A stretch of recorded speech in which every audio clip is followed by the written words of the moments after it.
I'm Dr. Fakir Averi, and this is Influenza and Pneumonia in Adults, Day 1. Respiratory tract infections can be divided to upper respiratory tract infections and lower respiratory tract infections. Common cold, which is the most common upper respiratory tract infection, primarily affects the nasal cavity and the sinus area. Otitis, which is basically the infection of the ear, is also considered an upper respiratory tract infection. You can also have pharyngitis, which is the infection of the pharynx. Pharynx is, of course, the canal that connects the nose to the throat. And lastly, you can have rhinosinusitis, which is primarily the infection of the sinus cavity. We can also have lower respiratory tract infections. There is something called bronchitis. There is the left bronchus and the right bronchus that connect the trachea to the two lungs, and the inflammation of the bronchi will lead to bronchitis. And then there's influenza and pneumonia that can cause infection deeper into the lungs, leading to problems with oxygenation. And of course, you can have pulmonary tuberculosis, which we will discuss later. Now, let's take a look at pneumonia. Pneumonia is a form of acute respiratory tract infection that affects the lungs. When an individual has pneumonia, the alveoli in the lungs are filled with pus and fluid, which makes breathing painful and limits oxygen intake. In 1901, Sir William Osler noted in the 4th edition of his book, The Principles and Practice of Medicine, that the most widespread and fatal of all acute diseases, pneumonia, is now captain of the men of death. Over a century later, the prominence of pneumonia as a clinical entity remains. In fact, it remains among the top 10 most common causes of death, and it is the single most common cause of infection-related mortality. Now, let's take a look at the anatomy of the lungs. As you can see, there are two zones in the lungs. There is the conducting zone and there's the respiratory zone. The conducting zone basically consists of trachea, bronchi, and bronchioles. As you can see, as we go deeper into the lung, the number of branches increase. So when you get to the alveolar sacs, there is an extreme number of sacs, which is intended to increase the surface area in order to allow oxygenation of the blood. Now, when there's inflammation in the conducting zone, such as bronchitis, it becomes difficult because this area is inflamed, it becomes difficult for the air to go through, so it will be difficult and painful for the patient to breathe. Now, when we have a more severe infection, such as pneumonia, there will be deeper into the respiratory zone. So now, the patient will have respiratory issues. So there will be marked hypoxia in the patient. Now, let's analyze the lung on a cellular level. Now, I'd like to bring your attention to the structure of alveolar. So note that in the alveoli, there are type 1 epithelial cells and type 2 epithelial cells. And type 2 epithelial cells actually secrete surfactant, and surfactant has a crucial role in maintaining alveolar structure by reducing surface tension. And the reason it is important to know that these type 2 epithelial cells secrete surfactant is that surfactant can actually affect antibiotics. The most important antibiotic that's affected by surfactant is daptomycin. Daptomycin is completely deactivated by surfactant. So while daptomycin is an excellent antibiotic for treatment of MRSA infections, it should never be used for respiratory tract infections, because by the time daptomycin gets to the alveoli, it will be deactivated by surfactant. So you should never ever use daptomycin for pneumonia. Now, vancomycin, linezolid, and ceftaroline are not affected by surfactant, and they are used for treatment of MRSA pneumonia. Now let's take a look at the pathophysiology of pneumonia. As I mentioned, there are two zones in the lower respiratory tract. There's the conducting zone and there's the respiratory zone, which is basically the lung parenchyma. Now the lung has a elaborate system of host defenses that when functioning properly, they actually are very effective in protecting against pathogen invasion of the lungs. Now, for the most part, infections in lower respiratory tract occurs in patients with impaired host defenses, usually due to genetic disorders or in compromised ciliary function such as patients who smoke. It is important to note that all individuals are at risk for development of pneumonia. Now, some individuals have higher risk of getting pneumonia. There are different ways of getting pneumonia. Inhalation is the most common route. Inhalation of infectious particle is the primary route that leads to development of pneumonia. Aspiration of oral flora can also lead to pneumonia, which we call aspiration pneumonia. Now note that this typically includes the flora in the mouth and possibly what's in the gastric content, but it's unlikely to include anything from the, anything past the stomach. So it's unlikely to include anything from the intestine. So bacteroides are extremely unlikely. There are also other possibilities of getting pneumonia. For example, if someone has bloodstream infection, because the blood goes to the lung where oxygen exchange occurs, that infected blood can actually infect pneumonia.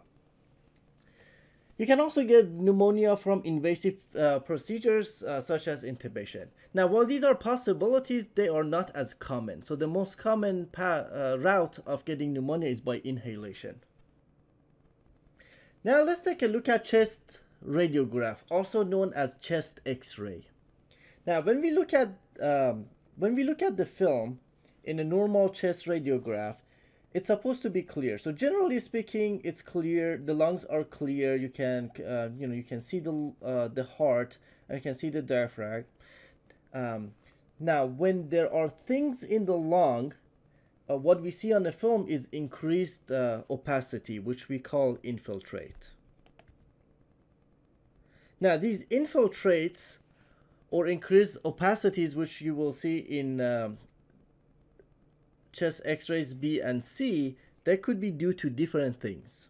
Some of the possibilities include a water in the lung, which could be, so if you see water on the chest X-ray as infiltrate, it would be common in patients with heart failure who have fluid retention, patients with low albumin, for example. Cirrhotic patients also have fluid retention, so you will see these fluids as infiltrate on chest X-ray.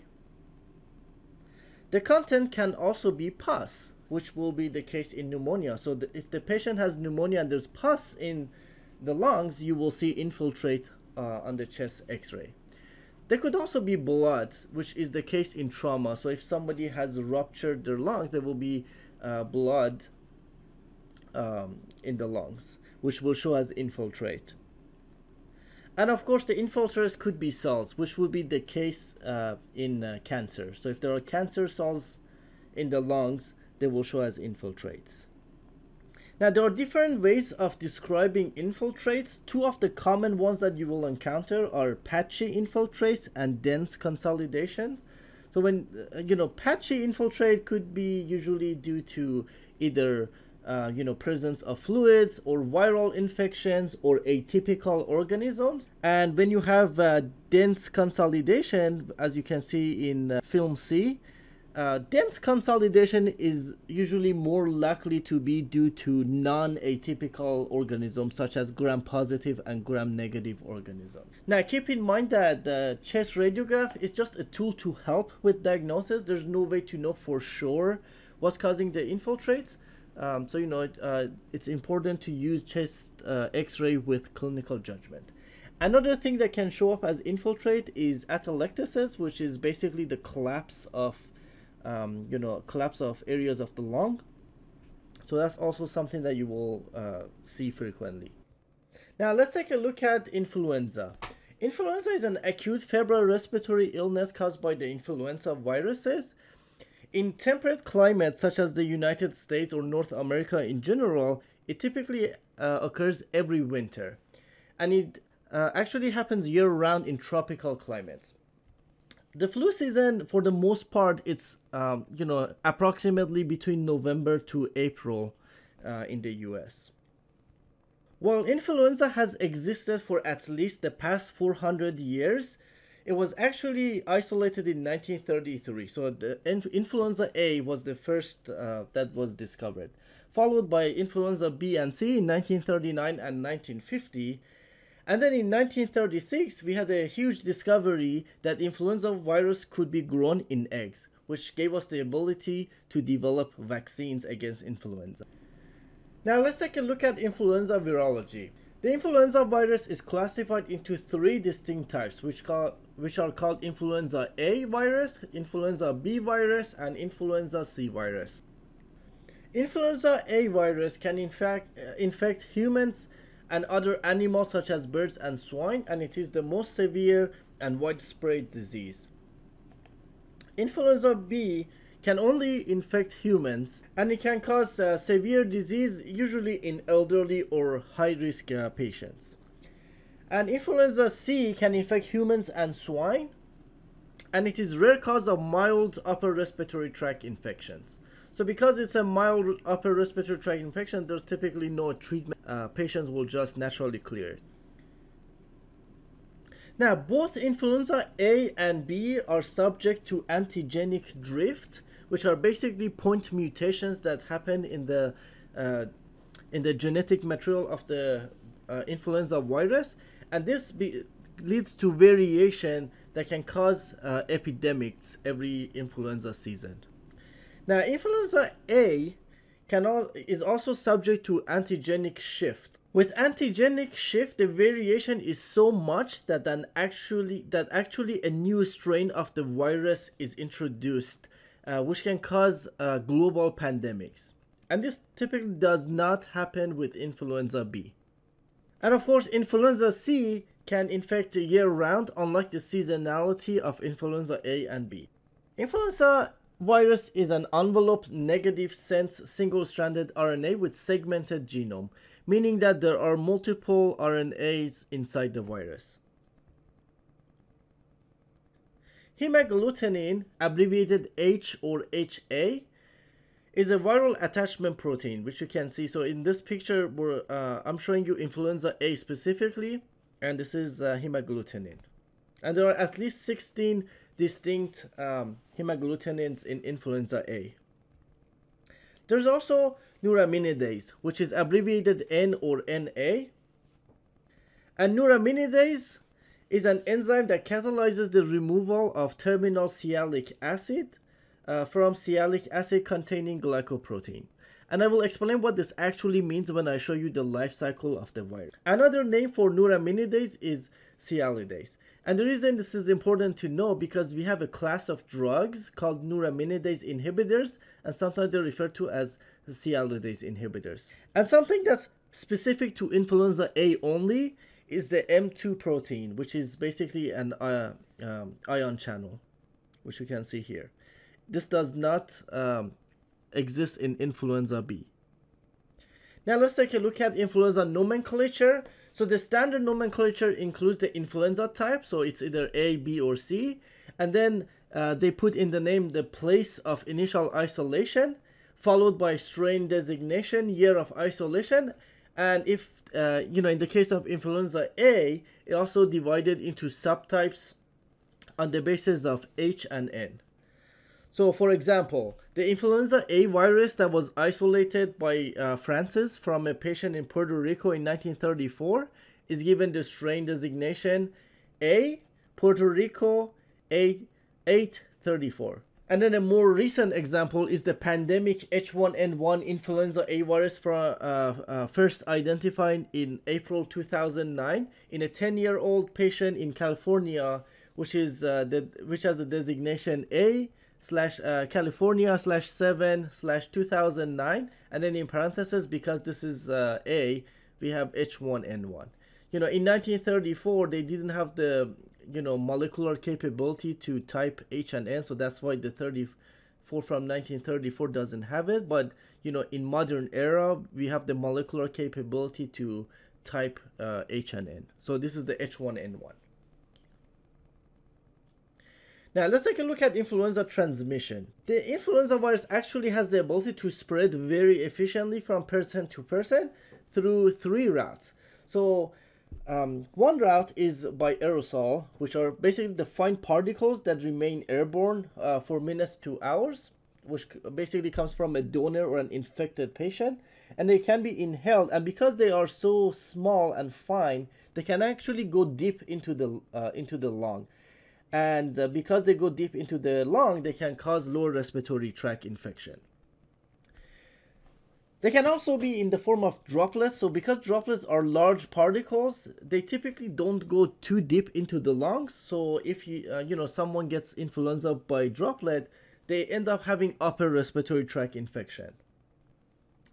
And of course, by contact transmission from fomite. So fomite is an inanimate object that's been contaminated by the virus, and once there's contact with the mucosal surface, that's how patients get infected. And typically because the virus can actually last up to 48 hours on these surfaces. Now let's take a look at reliable resources for lower respiratory tract infection. Infectious Diseases Society of America and the American Thoracic Society developed most of the guidelines for lower respiratory tract infection. The first guideline is the 2005 ATS-IDSA guidelines for the management of adults with hospital-acquired ventilator-associated and healthcare-associated pneumonia. This guideline is particularly useful if you need information about healthcare-associated pneumonia. There's also the 2007 IDSA ATS guidelines on the management of community-acquired pneumonia in adults. Now, there was a 2009 IDSA guidelines for seasonal influenza in adults and children, but this guideline is no longer used because it's outdated. Instead, we use the 2011 CDC guidelines for antiviral agents for the treatment and chemoprophylaxis of influenza. There's also the 2016 IDSA ATS guidelines for management of adults with hospital-acquired and ventilator-associated pneumonia. There's also the 2018 IDSA guidelines on community-acquired pneumonia, which is currently under development. This guideline has been promised for the past few years, so it is due anytime now. And lastly, there is the 2018 IDSA guidelines on seasonal influenza under development as well, which IDSA says it is due summer of 2018. So we will see when these guidelines will actually be released. The first learning objective is describe the influenza life cycle and the mechanism of action of endonuclease and neuraminidase inhibitors. Now, when we look at the life cycle of influenza virus, it's important to know that endothelial cells of the host have receptors that are rich in sialic acid. So hemagglutinin on the envelope of the virus will actually bind to those sialic acid containing receptors. Once bound to the host cell, the virus will enter the cell through endocytosis, and as the pH drops inside the cell, the RNA material will be released into the cell, as shown in orange, these orange bars. Now, as I mentioned earlier, the influenza virus is actually a negative sense RNA, and that means that a negative sense RNA is not ready to just find a ribosome and translate into protein. What it needs to do is to first translate into positive sense RNA, and then a positive sense RNA will be ready to find a ribosome and translate into protein. So what these negative sense RNAs need to do is to enter the cell, and then using the RNA-dependent RNA polymerase, make a replica of these negative sense RNA, which are shown as blue bars, and those blue bars will actually be positive sense RNAs. Now, this process is extremely important to the life cycle of the virus, and we have drugs that can actually target the RNA polymerase. So we have ribavirin, that is actually an RNA polymerase inhibitor, but it's not commonly used for influenza. And we have a new drug that was just approved by the FDA last week called baloxavir. Baloxavir is an endonuclease inhibitor, so it selectively inhibits the cap-dependent endonuclease activity of the influenza RNA polymerase. So by inhibiting this RNA polymerase, it results in inhibition of mRNA synthesis, so it will interrupt the the life cycle of the virus. Once the mRNA is synthesized, it will go to find a ribosome and translate into protein.